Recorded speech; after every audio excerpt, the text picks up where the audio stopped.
Aleluia, glória a Deus, amados. Graça e paz do Senhor Jesus, amém? Aleluia. Quantos estão preparados? Quantos estão aqui por algo novo de Deus? Amém? Aleluia. Abre Apocalipse, meu amado. Em nome de Jesus. Quero compartilhar uma palavra com você. Aleluia. Quem encontrou Apocalipse? Capítulo 2, Apocalipse 2. Amém? Apocalipse 2. Vamos orar primeiro, Pai. Nós queremos agora, Senhor Deus, aquietar o nosso coração diante da Tua presença. Queremos nos submeter a Ti agora. E submeter, Senhor Deus, a nossa alma, o nosso corpo, para que nem a nossa alma e nem o nosso corpo, Senhor Deus, nos impeça de ser ministrados pela Tua palavra. No nome de Jesus, ó Pai, nós declaramos que somos livres, ó Pai, e que nada, Pai, nenhum sentimento, nenhum pensamento, nenhum conceito, nada, Senhor, irá nos impedir de ser transformados ou despertados, ó Pai, pela Tua palavra nessa noite. Toma o nosso coração nas Tuas mãos. No nome de Jesus, ó Pai, em nome de Jesus, que caia por terra agora todo espírito de religiosidade. Eu proíbo, no nome de Jesus, o espírito de religiosidade, de se mover, de agir, de opinar. Meu Deus, aqui neste lugar, Pai, no nome de Jesus, blinda os corações agora. Meu Deus, fecha os ouvidos, ó Pai, para que não ouça nenhum conselho vindo desse espírito de religiosidade. No nome de Jesus, que cada um aqui, Seu Deus, esteja livre, Senhor, para ser ministrado pelo Teu poder através da Tua palavra. Eu oro pelo meu irmão que está em casa, Pai, pela minha irmã, meu Deus, para que também seja ministrado pelo Senhor através dessa palavra. Que o Senhor seja com ele, Pai. Em nome de Jesus, para que também não seja impedido, no nome de Jesus. Amém e amém. Amém, amados? Glória a Deus. O título da palavra hoje é: quem tem ouvidos para ouvir, ouça o que o Espírito diz à igreja. Amém ou não amém?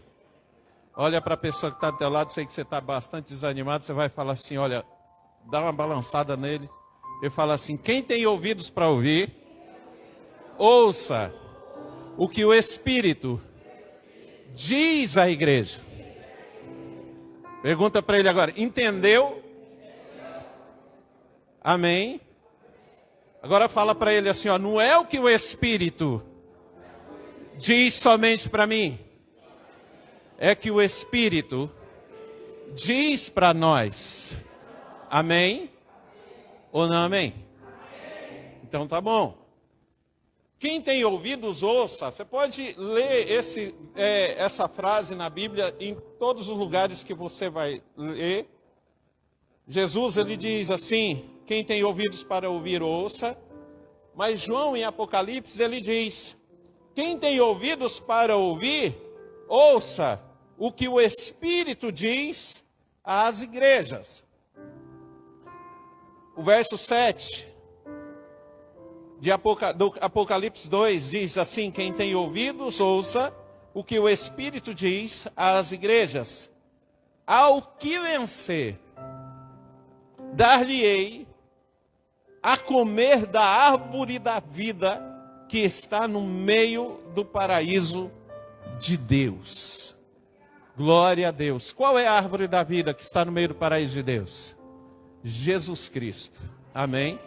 Jesus Cristo, porque todo aquele que o aceita como Senhor e Salvador, e o único e suficiente Salvador da sua vida, e anda segundo a sua palavra, esse será salvo. Amém? O que veio Jesus conquistar por nós, na sua primeira vinda aqui, foi vida eterna. Amém? Não foi carro, não foi casa, não foi dinheiro, não foi posição social, foi salvação, vida eterna. Amém? E esse texto que nós acabamos de ler, ele está falando a respeito disso. Ele está dizendo que ao que vencer, dar-lhe-ei de comer da árvore da vida. Ao que vencer, esse será salvo. Ao que vencer, esse herdará a vida eterna. Amém? É isso que esse texto está dizendo hoje para nós. Querido, e o que eu quero ministrar na tua vida hoje, que o Senhor ministrou no meu coração? No livro de Atos, a igreja era conhecida como o caminho. Amém ou não amém? Era chamada de o caminho.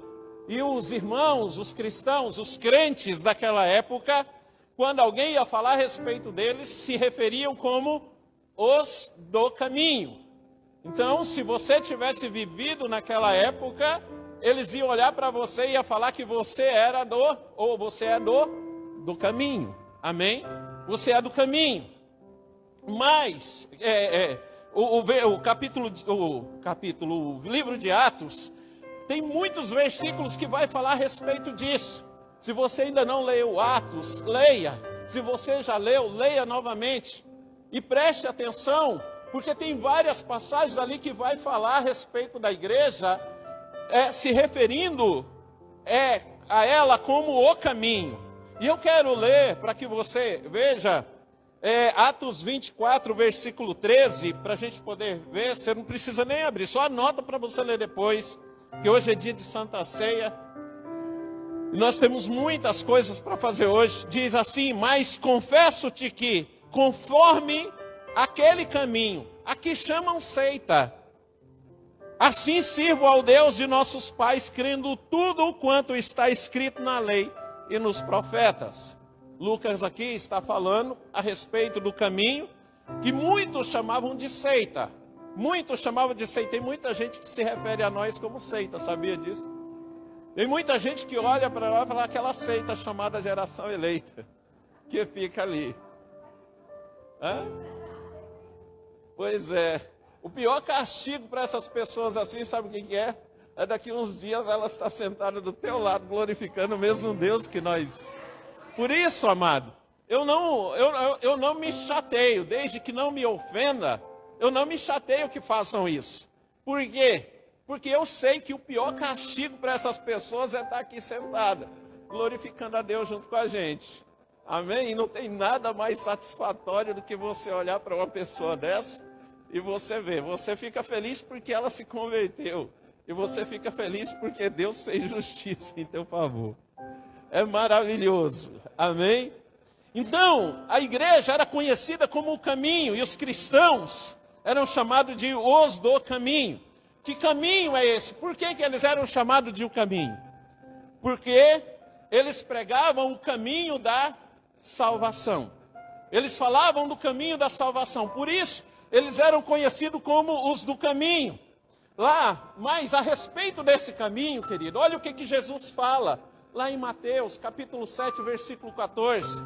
Ele fala a respeito desse caminho, que esse caminho, o caminho da salvação, é um caminho apertado. Diz para a pessoa que está do teu lado, fala, o caminho é apertado. Amém? Fala para ele, o caminho da salvação é apertado. Amém? Querido, você já tentou passar em algum lugar apertado? É fácil passar? Não, não é fácil. Então, amado, para de esperar que a salvação vai vir fácil para você. Para de ficar achando que o caminho que você vai trilhar, ou de vir buscar o Senhor, para que te dê largura de caminho, porque Ele não vai enlarguecer esse caminho para você passar. Ele não vai enlarguecer a porta, o caminho vai continuar estreito. Então tem muita gente buscando o Senhor, querendo que o Senhor deixe ele folgado no caminho, mas ele não vai ficar. E se você está aqui nessa noite, buscando que o Senhor deixe o teu caminho folgado, você está perdendo o teu tempo aqui neste lugar. Porque o que você veio fazer aqui, meu querido, você veio adorar a Deus. E adorar a Deus é reconhecer que Ele é Deus. que tudo que Ele tem, que Ele conquistou, que Ele preparou para nós, é melhor do que o que nós queremos e pensamos. Então, se Ele está falando que o caminho é estreito, não adianta ficar pedindo para Ele, ou buscando coisas, ou fazendo alguma coisa para que esse caminho enlargueça, porque isso não vai acontecer. Não vai ficar folgado. Fala para a pessoa que está do teu lado assim, fala assim, o caminho não vai ficar folgado. Amém? Então Jesus, lá no versículo 14, ele diz assim, e porque estreita é a porta e apertado o caminho que levam à vida, e poucos há que o encontram, ou que a encontram, né, a porta. Poucas pessoas. Por isso que em Mateus 22:14, Jesus vai dizer assim, porque muitos são chamados, mas poucos escolhidos. Por que ele está falando? Muitas pessoas pegam e falam assim, olha, tem um monte de gente chamado aqui, tem um monte de gente. Jesus está se referindo àqueles que estão aqui no nosso meio, que vai ser salvo. Então ele vai chamar do nosso meio aqui a senha, né? Cada um tem um número. Aí Jesus chega aqui e fala, olha, eu vou levar os salvos aqui da geração eleita. Então se prepare aí, porque eu vou aqui chamar o número daqueles que vai comigo. O resto é só chamado. Os outros que eu chamar aqui são os escolhidos. E não é disso que Jesus está falando. Jesus está falando a respeito de andar nesse caminho. Jesus está falando a respeito de andar e passar por esse caminho. A trilhar o caminho estreito e entrar por essa porta que é estreita. E ele diz, né, no verso 14, como nós acabamos de ler aqui do capítulo 7, que poucos há que a encontrem. Por quê? Porque muitas pessoas, arrisco até dizer que a maioria passa a vida inteira dentro da igreja buscando que o caminho se enlargueça, buscando apenas que o caminho se torne folgado para ele. Ele passa a vida inteira, os motivos das suas campanhas, os motivos das suas orações, os motivos dos seus jejuns, não passa de pedidos ao Senhor para que o caminho seja largo. E isso não vai acontecer. Então, essas pessoas que passam a vida buscando ao Senhor para que o caminho enlargueça, no final, Jesus até gostaria que eles fossem salvos. Porque lá no capítulo 2 de 1 Timóteo diz que o Senhor gostaria que todos os homens se salvassem e que chegassem ao pleno conhecimento da verdade. 2:4, se não me engano, fala a respeito disso. Então, amados, poucos irão ser escolhidos, por quê? Porque poucos irão atentar por andar nesse caminho da forma como Jesus quer que ande. Mas muitos estarão perdendo o seu tempo, buscando que o caminho enlargueça. Só que esse caminho, querido, quando nós aceitamos Jesus, quantos aqui já aceitaram Jesus? Nós já aceitamos Jesus, você já vai entender, querido. Eu creio que depois de hoje, toda pergunta que for feita aqui, ou você levanta a mão, ou você grita aleluia, ou você dá glória a Deus, porque eu creio que você não quer ficar de fora. Amém ou não amém? Então, amados, esse caminho, ele é um caminho sem volta. Quando a gente aceita Jesus, não tem como desaceitar mais. Não tem como mais voltar atrás. Só que isso não significa que você, uma vez salvo, está salvo para sempre, como diz alguns. Não tem como voltar. Mas pastor, como que você sabe que não tem como voltar? Lá no Salmo 139, versículo 5, diz assim, tu me cercas por detrás, você aceita, ele te cerca. Não tem mais como você voltar. E ele te cerca por diante, ou te cerca pela frente. E ele coloca sobre você a mão dele. Então você não pode voltar. E você também não pode ir além daquilo que ele já determinou para você chegar. Você não pode ir além daquilo que ele já falou, ele já estabeleceu aonde você vai chegar. Você, ainda que você queira, não tem como. Um exemplo disso, querido, é Lúcifer no céu. Ele tinha sido estabelecido lá como o querubim da glória, mas ele queria estar do lado do Altíssimo e ter o seu trono do lado do Pai. E por isso, quando ele ainda tentou fazer, ele não estava proibido de querer, mas ele ainda tentou fazer, e o que aconteceu? Ele caiu de lá. Ele não caiu por livre e espontânea vontade, mas o próprio Deus é que remove todos aqueles que querem ir além do que ele estabeleceu. Todos aqueles que querem ir, Deus não permite voltar, mas também não permite a gente ir além daquilo que ele estabeleceu para as nossas vidas. Então, amados, olha só, a gente está no caminho, nós aceitamos Jesus, nós estamos no caminho, nós não podemos desistir, mas nós também não podemos parar, porque existe um alvo, um lugar onde a gente deve chegar. Se a gente permanecer no caminho, esse versículo 5 do capítulo 139 de Salmos está dizendo que no caminho ele coloca as mãos dele sobre você. E com as mãos do Senhor sobre as nossas vidas, querido, significa que estamos protegidos de qualquer mal. E significa também que com as mãos do Senhor sobre as nossas vidas, nós também estaremos abençoados e somos bem-aventurados.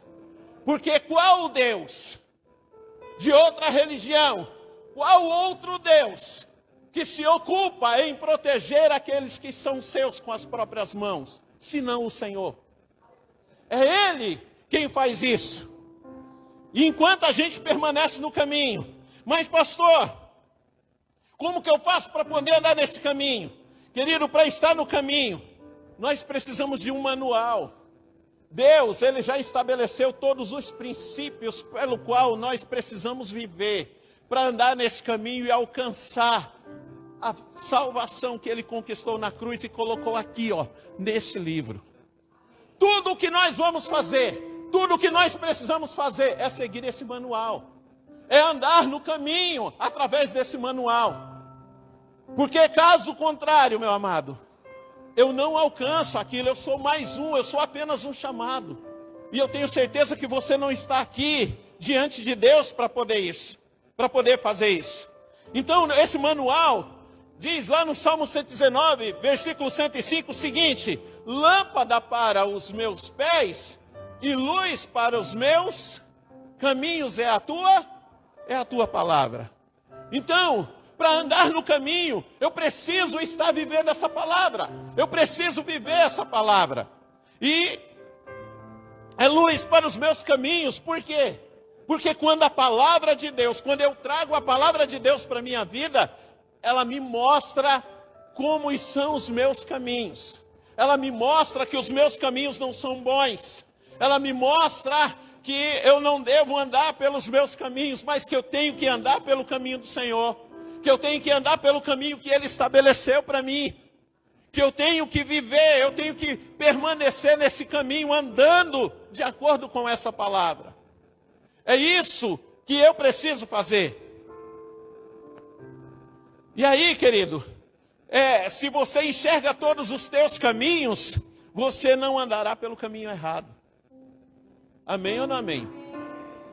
Aí, queridos, lá em Provérbios, no capítulo 4, versículos de 25 a 27, mostra o que você precisa fazer para não sair do caminho. Diz assim: olhe sempre para a frente, mantenha o olhar fixo no que está diante de você.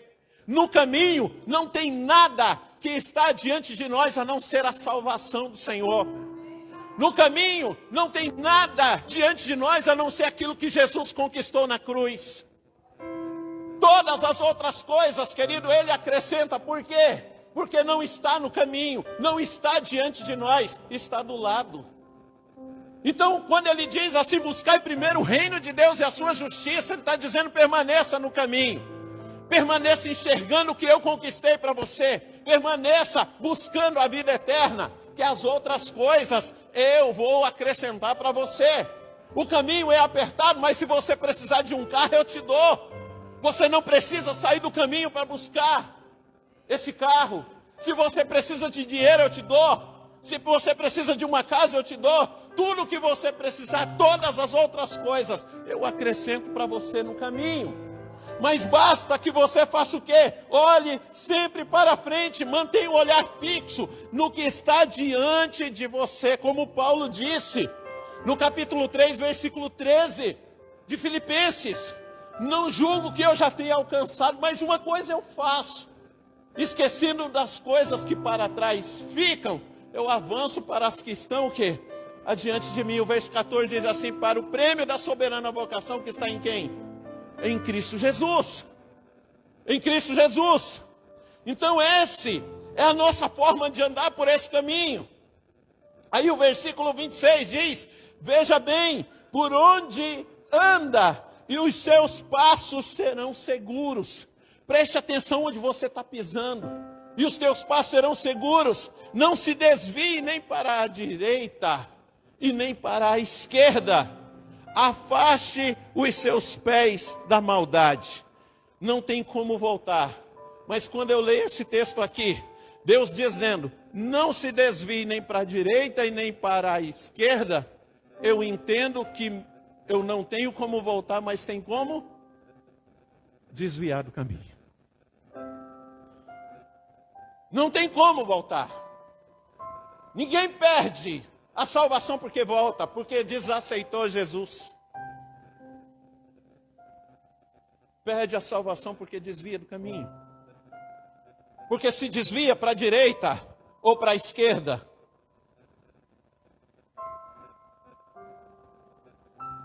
E é aqui que eu quero que a parte da palavra de hoje. Quando fala se desviar para a direita ou para a esquerda, se desviar do caminho para a direita ou para a esquerda, sabe qual é a revelação de Deus para você hoje à noite? É essa aqui, que tem como cair para fora e cair para dentro. Não entendi, pastor. Como que é esse negócio de cair para fora e cair para dentro?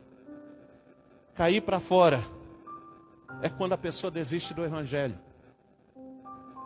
E ela volta a praticar todo o pecado que ela praticava antes. Ela cai para fora.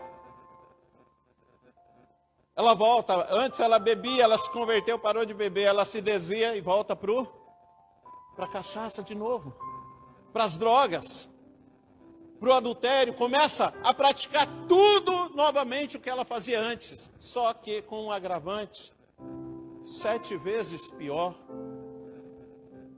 7 vezes pior é a situação daquela pessoa. Porque ela caiu para fora.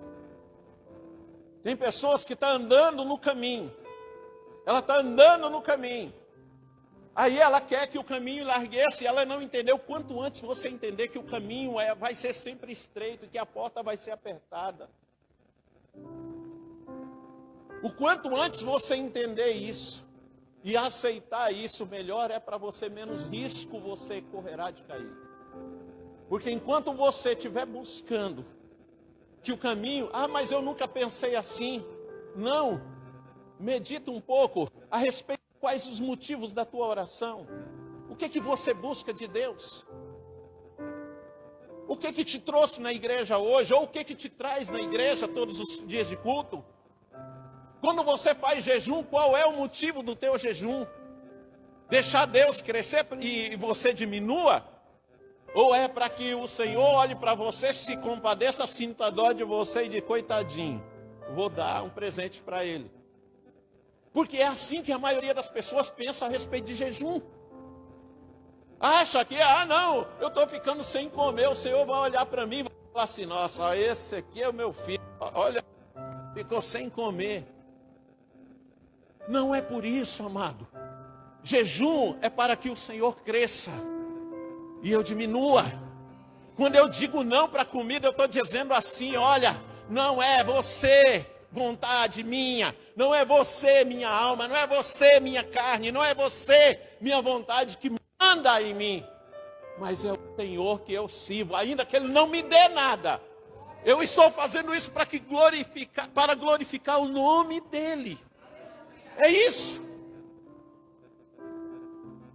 Então, quando a pessoa cai para fora, ela está no caminho e ela cai para fora, ela volta para o mundo, ela vai para o mundo, ela não retrocedeu, ela viveu um tempo andando no caminho, mas ela saiu do caminho, ela voltou para a vida que ela tinha antes, mas ela não retornou pelo caminho.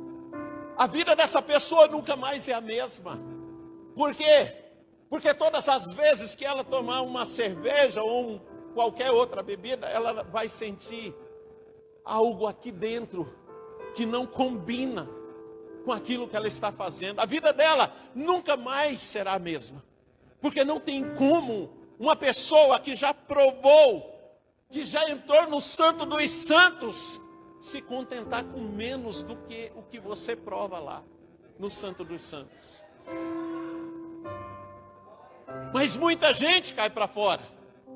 Muita gente cai para fora.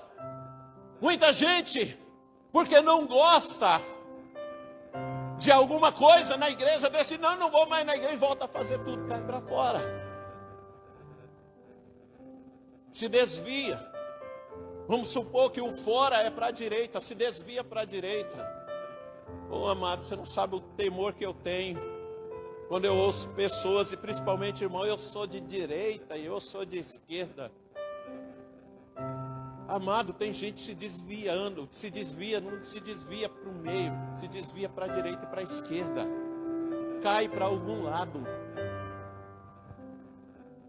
E é interessante que o nosso governo passado, fala governo de direita, e falavam muitas coisas, muitas pessoas dizendo eu sou de direita.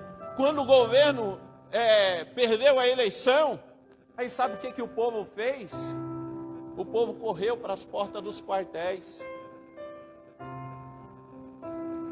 E é interessante, a minha Bíblia está escrita assim, que você não deve clamar ao exército, você tem que clamar ao Senhor dos exércitos, aí você tem resposta.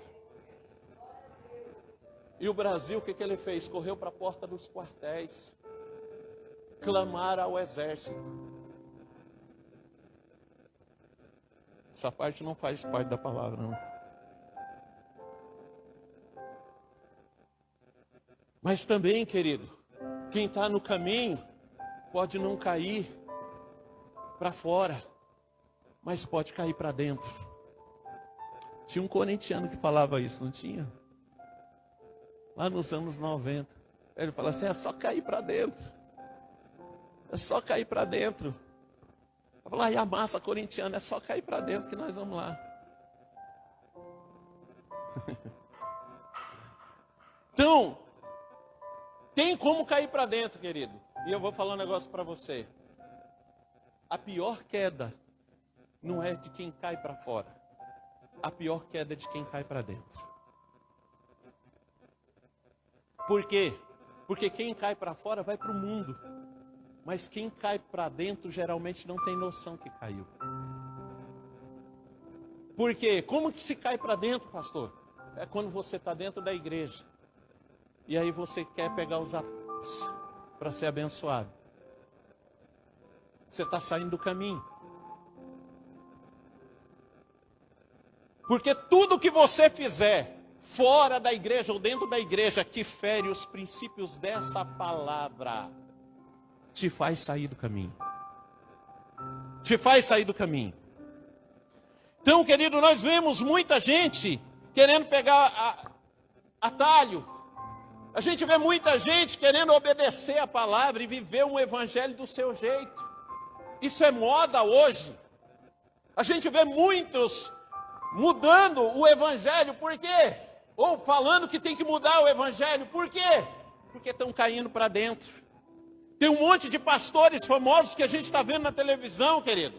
A gente condena a atitude deles, mas eles acham que estão certos. Por quê? Porque não caíram para fora, eles caíram para dentro.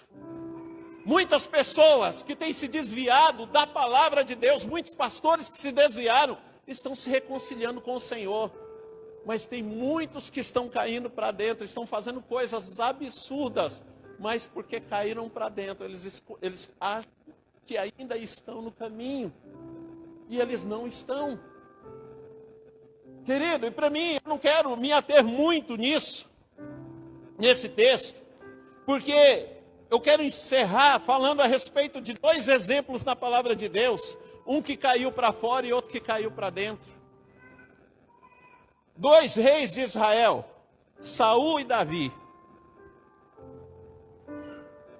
O primeiro rei foi Saul. Nós não vamos ler, mas você encontra a história dele nos reis e também, principalmente em 1 Samuel e 2 Samuel.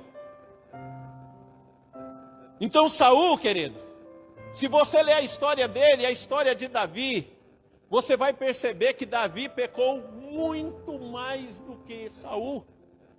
Ele cometeu muito mais pecados. Saul teve algumas concubinas, mas Davi teve muito mais. Ele casou mais vezes. Saul não adulterou, mas Davi adulterou. Saul não matou o seu amigo, nem condenou ele à morte, mas Davi fez isso. E Saul, querido, ele é o exemplo de quem caiu para dentro. Por quê? Porque Deus falava com ele através do profeta. Deus trazia direção para a vida dele através do pastor dele, que era Samuel. E aí o que acontecia? Ele ouvia, mas na hora de executar ele mudava tudo. Ele ouvia e ele fazia do seu jeito. Ele ouvia e fazia quando queria. Ele ouvia e fazia da forma como ele achava que era melhor. Tem um exemplo que é citado bastante aqui na igreja, quando ele recebeu a direção através de Samuel: olha, para você ir contra os amalequitas, para poder exterminar esse povo e não tomar nada dele. Então ele vai lá e mata, como Samuel disse. Porém ele pegou o melhor do gado. Ele deixou o rei vivo. E aí, quando ele voltou para conversar com Samuel, ele falou assim: olha, eu trouxe para poder sacrificar ao Senhor. Naquele dia que ele falou isso, Samuel foi lá e matou o rei Agag, que era o rei dos amalequitas. E ele continuou conversando com ele, não falava nada a respeito de Deus ter rejeitado. Leia lá que você vai ver. De repente, Saul, ele começou a querer forçar Samuel a fazer o que ele queria. Quem cai para dentro, querido, ele quer ditar as regras. Quem está caído dentro da igreja quer mudar a direção. Quem está caído dentro da igreja fala que tudo não presta, o que presta é o dele. Se ele guardasse para ele, maravilhoso. O problema é que ele não guarda para ele. Ele fica achando lugar no coração de quem pensa do mesmo jeito que ele. Está caído para dentro. E a palavra diz que Saul, ele grudou na roupa de Samuel, que rasgou a roupa dele. E quando rasgou a roupa, que ele puxou, que Samuel não queria voltar com ele, não queria ir com ele, não concordava com ele, ele agarrou na roupa de Samuel e puxou e rasgou. No momento que ele fez isso, amado, Samuel disse para ele: da mesma forma como o meu manto se rasgou aqui, Deus hoje rasga o reino das tuas mãos. E você foi rejeitado para que não sejas mais rei em Israel diante do Senhor. Quem cai para dentro, meu amado, é rejeitado pelo Senhor. Por quê? Porque quem cai para dentro começa a lutar com o próprio Deus. E raramente ele se reconcilia com Deus. Por quê? Porque ele acha que está fazendo tudo isso em nome do Senhor. Ele acha que está certo. Porque Saul, quando ele desobedeceu, ele falou: não, olha, eu fiz melhor do que você me mandou. Eu fiz melhor do que a direção que você me deu. Eu fiz melhor, olha, eu trouxe tudo isso daqui para a gente oferecer sacrifício. Aí tem aquela famosa frase, versículo 22 do capítulo 15 de 1 Samuel. Ele pergunta: olha, o Senhor tem tanto prazer assim em sacrifício do que se obedeça a sua palavra? Aí ele fala: melhor é obedecer do que sacrificar. Amado, a bênção de Deus não está fora da obediência, da nossa obediência, daquilo que o Senhor estabeleceu na sua palavra, dos preceitos da sua palavra. Quem desobedece isso, luta contra Deus. E toda luta contra Deus, meu amado, já tem um perdedor. Todo aquele que mede força com o Senhor, com aquilo que o Senhor estabeleceu ou direcionou, já perdeu, já assinou a sua derrota. Raramente quem cai para dentro não volta. Raramente quem cai para dentro acaba saindo da igreja, mas não vai para o mundo. Sabe o que ele faz? O espírito de Absalão entra nele. Ele sai da igreja, abre um salão, escreve algum nome de uma igreja lá e pronto, nós estamos aqui. Mas a igreja foi fundada por quê? Para fazer a vontade dele. Olha para a pessoa que está do teu lado e diz assim, fala: nós não estamos aqui para fazer a nossa vontade. Estamos aqui para fazer a vontade de Deus. Fala: e a vontade de Deus não quebra os seus princípios. Amém? Deus não desdiz uma coisa. Saul, ele caiu para dentro, Deus o rejeitou. Mas quanto tempo ele ficou no reino? Ficou 40 anos. Davi, quando ele foi rejeitado, Saul foi rejeitado. Quando Saul foi rejeitado, Davi sabia que ele era o rei de Israel. Por que ele não tomou o reino? Sabendo que ele era o rei. Porque ele sabia que não podia ir contra aquilo que o Senhor estabeleceu como princípio, a sua palavra. Quando Davi teve a oportunidade de matar Saul na caverna de Adulão, onde ele acabou ainda rasgando, cortando um pedaço da capa de Saul.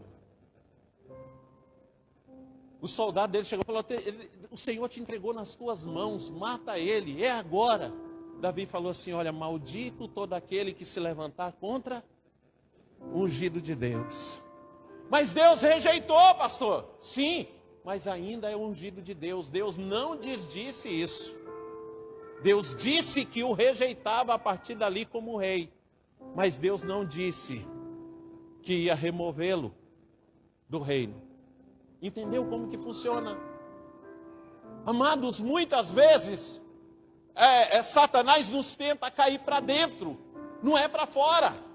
Para fora, talvez você esteja preparado. Não, eu não volto para aquela vida. Mas para dentro, a maioria das pessoas não estão preparadas. Elas não estão preparadas. Para elas fazer a mesma coisa que Saul fez, é um passo.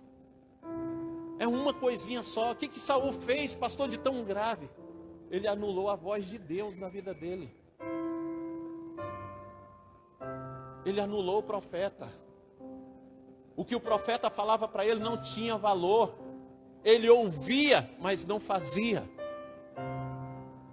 E depois que o Senhor disse que o reino dele estava cortado, rasgado, ele não teve mais contato com Samuel. Não porque Samuel não quis, mas porque Saul decidiu que não ia mais atrás dele. Quem cai para dentro, meu amado, se distancia de tudo, especialmente da fonte que o alimenta.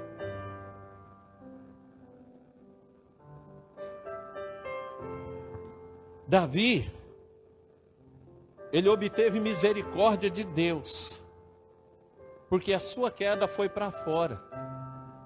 Todas as vezes Davi pecou, era quando ele adulterou com Batseba, que ele matou Urias. O profeta Natan chega para ele, conta uma história, e no final ele fala assim: olha, este homem é tu, ó rei. O que Davi faz? Ele cai de joelho: Senhor, pequei. Aí o profeta começou a falar: olha, agora em diante não vai apartar mais da tua casa a espada. O que você fez às escondidas, vão fazer com você, para todo mundo ver a luz do dia. E Davi, ele não se desviou por causa disso. Davi, ele falou: Senhor, eu pequei contra ti. E ele clamou com certeza ao Senhor, a Bíblia não relata isso, mas ele clamou ao Senhor, buscando: Senhor, me perdoa por isso. O Senhor perdoou ele, mas as consequências vieram, e ele entendeu isso, e ele permaneceu na presença de Deus.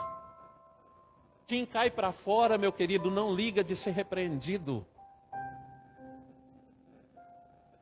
mas quem cai para dentro, quando você vai falar alguma coisa com ele, se arrumou um inimigo, como fez Saul. Quando Samuel foi repreendê-lo, ele virou inimigo de Samuel. Quando Natan repreendeu Davi, Natan, além de profeta, se torna amigo de Davi. Por quê? Por causa do caminho. Quando nós lutamos para estar dentro desse caminho, vivendo essa palavra e usando essa palavra como luz para os nossos pés, ou lâmpada para os nossos pés, e luz para o nosso caminho, para andarmos nesse caminho, querido, nesse caminho. Nós não estamos aqui para buscar coisas, nós não estamos aqui para buscar posição, nós não estamos aqui para buscar honra e glória para nós. Nós estamos aqui para juntos buscarmos aquilo que o Senhor conquistou na cruz por nós, para andar nesse caminho. Andar sozinho no caminho é difícil, mas andar juntos é mais fácil. É melhor serem dois do que um, diz a palavra. É melhor que a gente esteja andando na mesma direção, buscando as mesmas coisas, e as outras coisas o Senhor irá acrescentar. Então, querido, quem tem ouvidos para ouvir, ouça o que o Espírito está dizendo para a igreja hoje, porque nós estamos caminhando para o fim. O fim está às portas. O dia em que o abominável das desolações irá se manifestar está chegando. Talvez esse já está sendo preparado, já nasceu, já cresceu, falta só se manifestar. E quando ele se manifestar, meu amado, quando ele se manifestar, aí os que são do caminho, os que verdadeiramente estão crendo que andar nesse caminho é a rota para a salvação, eles vão permanecer. Mas aqueles que estão buscando coisas, vai ouvir dele esse anúncio e imediatamente vai deixar marcar a testa, né? Vai falar igual Pedro, não lava só os pés não, Senhor, lava também a cabeça, lava as mãos. Quem busca coisas, quando o anticristo se manifestar, ele fala: não marca só a testa não, marca a mão esquerda, marca a mão direita, marca as costas também. Vamos fazer, eu vou tatuar inteiro, se é uma tatuagem, não sei. Coloca o sinal em tudo quanto é lugar. Mas não é isso que os que verdadeiramente são do caminho irá fazer. Amém? No nome de Jesus, amado, você não vai cair nem para fora e nem para dentro, no nome de Jesus. Amém? Estamos no caminho, e no caminho nós vamos permanecer até a gente alcançar o prêmio da soberana vocação que está em Cristo Jesus. Amém? Vamos ficar de pé, amado, em nome de Jesus. Aleluia. Glória a Deus. Aleluia. Glória a Deus.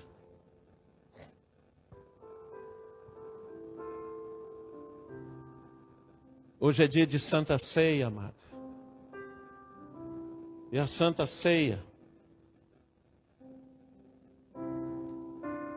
é para todos aqueles que estão no caminho. É para todos aqueles que foram chamados, alcançados pelo sangue e estão no caminho. Satanás talvez esteja fazendo de tudo para desviar você desse caminho, para fazer você cair para um lado ou cair para o outro. Mas no nome de Jesus, amado, se você está no caminho, no nome de Jesus, todas as investidas de Satanás irão cair por terra.